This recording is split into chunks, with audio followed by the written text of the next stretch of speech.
Good morning बच्चों। आज हम अपना नया चैप्टर 7 कंपाउंड इंटरेस्ट पढ़ेंगे। ठीक है, तो इंटरेस्ट आपने पहले भी अपनी क्लासेस में पढ़ा होगा इंटरेस्ट के बारे में।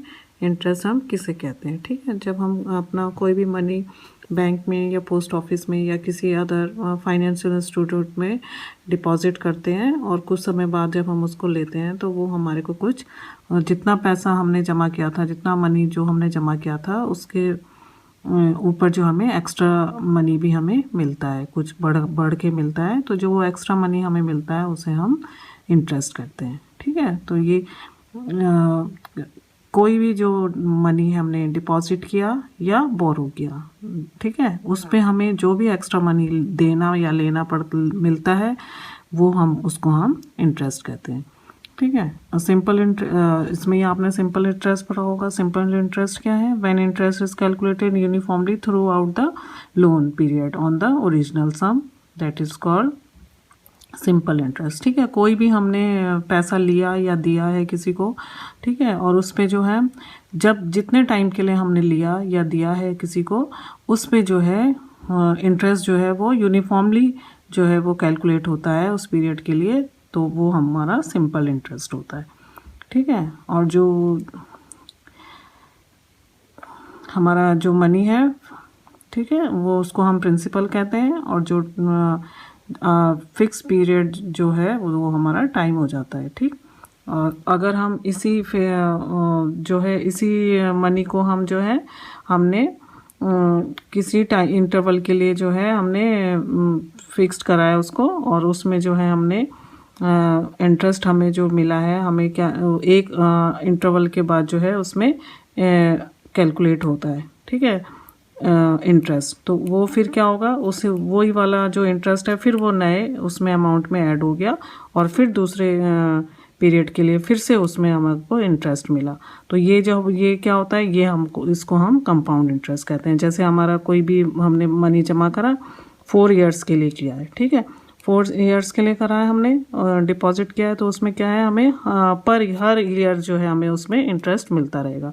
तो फर्स्ट ईयर का इंटरेस्ट मिला जो हमें, वो फिर हमारा जो जितना पैसा हमने जमा करा था उसको हम प्रिंसिपल कहते हैं, उसमें ऐड हो जाता है। ठीक है, अब जो नेक्स्ट ईयर के लिए जो हमारे पास अमाउंट आया वो क्या आया, जो पहले अमाउंट था प्रिंसिपल था, और जो अब इंटरेस्ट मिला वो टोटल अमाउंट हो गया।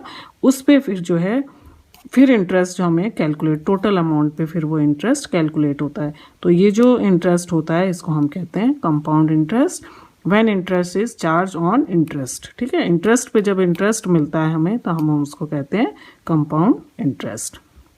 सिंपल इंटरेस्ट आपने फॉर्मूला पढ़ा होगा पहले, P into R into T upon 100। ठीक है, और ये सिंपल इंटरेस्ट है। P जो है प्रिंसिपल हो गया, R रेट हो गया, T जो है हमारा टाइम है। ठीक, अमाउंट हमारा होता है प्रिंसिपल प्लस इंटरेस्ट। अब आपकी एक्सरसाइज है, ठीक है, इसमें आपको निकालना है कंपाउंड इंटरेस्ट और अमाउंट निकालना है विदाउट यूजिंग फार्मूला। ठीक है, तो हम इसमें क्या करेंगे, पहले फर्स्ट ईयर का कैलकुलेट कर लेंगे इंटरेस्ट, फिर उस इंटरेस्ट को हम प्रिंसिपल में ऐड कर लेंगे, तो वो हमारा सेकेंड ईयर के लिए प्रिंसिपल हो जाएगा। ठीक है, फिर उस पर हम इंटरेस्ट निकालेंगे। तो आप इसको करके देखते हैं तब आपको समझ में आ जाएगा। प्रिंसिपल दिया हुआ है 10,000 रुपीज़, रेट है 5% पर एनम, एक साल का जो है 5% है 100 रुपीज़ पे। ठीक है, ये रेट का मतलब क्या होता है, 100 रुपीज़ पे 1 ईयर का इंटरेस्ट। तो 100 रुपीज़ पे 1 ईयर पे हमें जो है 5 रुपीज़ मिलते हैं। इसका मतलब ये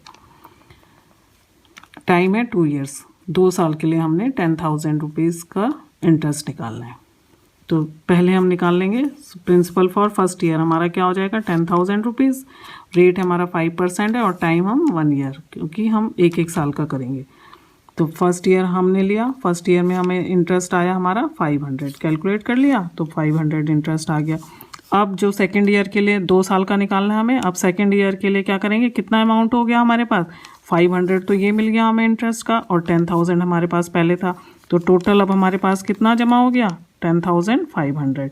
अब नेक्स्ट ईयर के लिए, अब ये 1 साल और बचा है, 2 साल के लिए था ना, अब 1 साल और बचा है, तो नेक्स्ट ईयर के लिए जो है अब ये इस पे हमें इंटरेस्ट लेना है। तो अब ये प्रिंसिपल हमारा नेक्स्ट सेकेंड ईयर के लिए हो गया 10,500, रेट 500 लिया और टाइम हो गया 1 साल। अब एक एक करके ले रहे हैं ना, हम 2 साल का कंबाइंड नहीं लिया।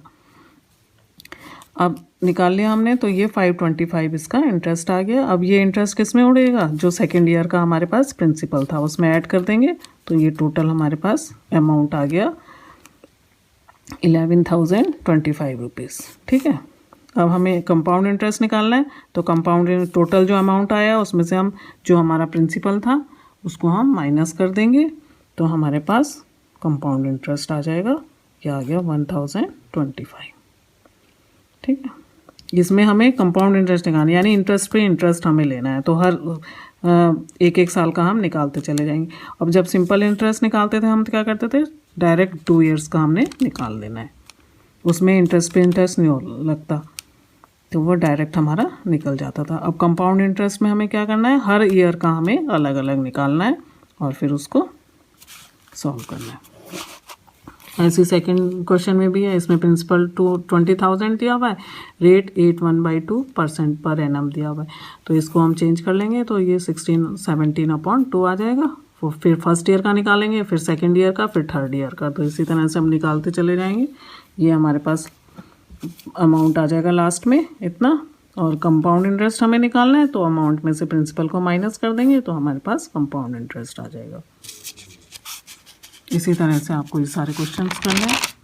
ऐसे ही थर्ड क्वेश्चन है, इसमें थर्ड में है 50,000 है, 10% पर एनम। अब इसमें हमें 2.5 ईयर्स का निकालेंगे, तो पहले हम क्या करेंगे, 1 ईयर का 2 बार निकाल लेंगे और फिर लास्ट में हम हाफ ईयर का निकालेंगे।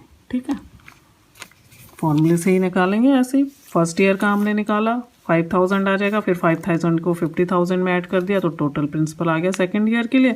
फिर इसका हमने इंटरेस्ट निकाला, इतना आया, तो ये सेकेंड ईयर के लिए इसमें टोटल अमाउंट आ गया सेकेंड ईयर का इतना। अब ये जो सेकेंड ईयर का आया अमाउंट वो थर्ड ईयर का हमारा प्रिंसिपल हो जाता है, तो ये थर्ड ईयर का प्रिंसिपल इतना हो गया, और इसमें हमें आधे ही साल का निकालना है। ठीक है ना, हाफ ईयर का ही निकालना है, तो हाँ इसमें हम 1 ईयर की जगह हाफ ईयर लिख लेंगे। इस तरह से हमने इसको कैलकुलेट करा, तो ये हमारे पास अमाउंट आ गया 63,525 से माइनस कर देंगे तो इतना। इसी तरह से हमारे पास क्वेश्चन नंबर 4 है, इसमें भी हमने, इसमें 3.5 ईयर्स का है, तो 3 ईयर्स का तो पहले टोटल पूरा निकाल लेंगे और फिर लास्ट में हाफ ईयर्स का निकाल लेंगे, तो ये सॉल्व करके हमारे पास ये आ जाएगा। इस तरह से आप सारे क्वेश्चन, ये वाले 4 क्वेश्चन कर लेंगे, फिर जो आगे नेक्स्ट क्वेश्चन करने हैं वो हम फॉर्मूले से निकालेंगे।